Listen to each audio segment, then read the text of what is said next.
Marta, this is Somewhere Library. Welcome back. First and foremost, sorry for the lightning. I cannot do anything to solve it because, as you know, with this whole coronavirus thing, it's not like I can easily go and, buy some light. So we're stuck with the lights I have, the one that's gone to shit, sorry for the ugly word, and the natural light that comes from there. So yeah, let's just go into the video. So today I wanted to tell you about all the book that I've read during the month of March. I think March was my worst reading month all year long. That being said, it was not a bad reading month by any means because I read a ton of books and I did enjoy quite a few of them. So yeah, overall it was a great reading month, though I've read considerably less than during January and February. That's completely okay. That's for another video. I'm gonna be doing a statistics video about pages read and all that stuff, all the statistics things that we book nerds love. And yeah, so let's go just right into all the books I read. Let's go first with the ones that I read on a physical format because they are here. So first one I want to talk about is To the Strongest by Robert Fabry. This is a Spanish edition, but it's published in English as well because the author is, I think it's American.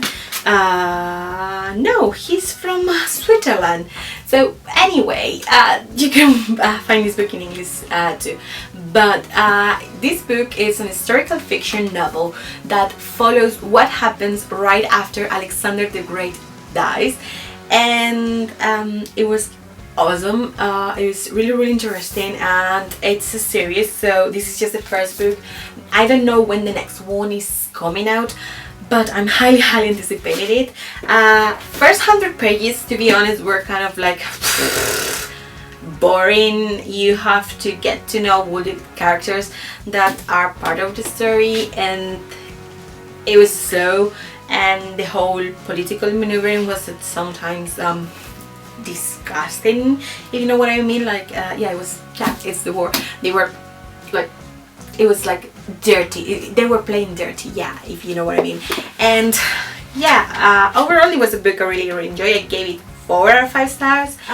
Then I also read, as I mentioned last week, The Library of the Unwritten by A.J. Hardwick. This one was awesome. I also gave it 4 out of 5 stars. In this one we follow Claire, who is a librarian in Hell's Library, and she is taking care of the books that were never really written by authors, that all the stories that were left untold. And a book escapes from the library, goes to meet with his author, and it turns out they meet with some angels and they go into trouble trying to find the Satan's Bible. So it was really interesting. I think it was a standalone when I first finished the book. Then when I went to Goodreads, realized it's part of a series. Second book is coming out sometime this year, don't know when, but I'm looking forward actually to read it and to see how things can go forward within the story. So yay! And the last physical book I read was this one, The Name of the Wind. For those of you who know me, you know this is my favorite book ever. For those of you who don't, this is my favorite book ever. So it's awesome. It's by Patrick Rothfuss, by the way. And I've read this book over 15 times for sure. I only read it because my best friend made me. And this was my first time around reading it on English. So it was a whole new experience. It was also a body read. So we divided like the parts into shorter bits for each week, and it was so great to be able to go as we were reading and commenting with my friend. Oh, this is awesome! And it's like every time we reread this book, it's like falling in love with it, and yeah, it's awesome. And to the rest of the books I read. So I read 2 ebooks that were part of the Shadow, it goes from the Shadow Market, that were The Lost World and Forever Fallen, both by Cassandra Clare and friends. Don't remember the name of the friend, sorry, I didn't take note of it. So I gave them 3 and 4 stars respectively, and I have to say I think I might be growing Cassandra Clare's. Yeah, I know what I'm saying. I didn't enjoy these ones as much as I thought I would. I'm disappointed by them, to be honest. And yeah, First one, The Lost World, was it didn't really have a plot. The plot was like lacking, and only towards the end it had something. And towards the end, meaning I read almost 40 pages from, like, I was bored. It took me like more than a day to read that book, I think, or something like that. So yeah, I was disappointed by it. Forever Fallen was considerably more interesting, was funnier, was the pace was definitely faster, and I think it gave more it gave more room to the story to grow, and I think both of them might be necessary for what's to come on the following books in the Shadowhunter War. Don't really know, but yeah, I hope it does, because if not, yeah, I think I'm just disappointed. Yeah. Then into the audiobooks. So I read. Let's go for with Winston Brothers. So I read 2 books in the Winston Brothers series by Penny Reid. I'm slowly reading this one and loving them. There are 7 books, I think. I'm up to book. Yeah, there are 7 books. I'm in book 5, and this month I read Buried in Mine, which is the 4th book. We follow Bo, who is one of the twins, and it was so much fun to read this one. I really like this one. I ended up giving 3 out of 5 stars because, you know, romance is not really my favorite genre, but it was a great book, and I thought it was great in the fact that it has a presentation for a character with some mental health issues.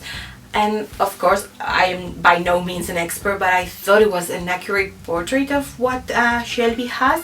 And yeah, it was a really good book, really entertaining, and Bo was so cute. And then I read Dr. Strangebeard.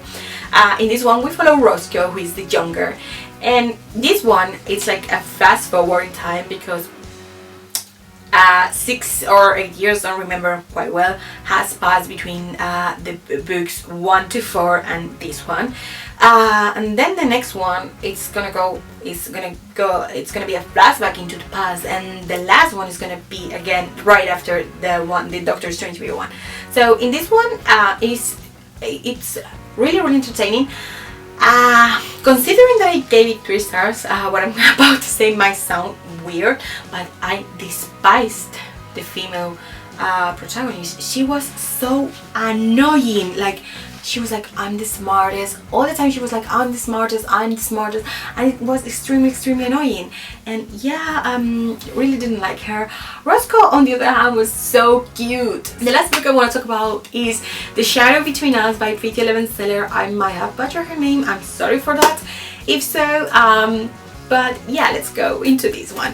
So, Pretty Eleven Seller is slowly becoming one of my favorite authors of all times, because Daughter of the Parent King and Daughter of the Siren Queen were extremely entertaining, and this one was as well. Her writing is so addicting, and you can easily go through her books even though they might be big. I think this one has 300 and something pages. Let's see. This one have 336 pages, so you can go through them quite fast. I think I read this one in a day and a half or something like that. So yeah, it was quite fast. It's so entertaining. Alessandra is a force of nature to be reckoned with. Like, and by the way, first line in this book, best first line ever. Please go ahead and read this book because it's awesome. It's about Alessandra, who has decided to seduce the Shadow King into marrying her so she can then kill him and keep her around. But it turns out the Shadow King has some power that no one really knows of, and he's really powerful. So it is super great. Go ahead and pick it. It's a standalone. I hope though that Trish 11 Sarah decides to write some more within this universe, because I did love the characters so much. I ended up giving it 5 out of 5 stars, and I highly recommend you go ahead and pick it up. So those were all the books I read during the month of March. What have you read? Let me know. Do you have any recommendations? And let's chat in the comments. Bye bye!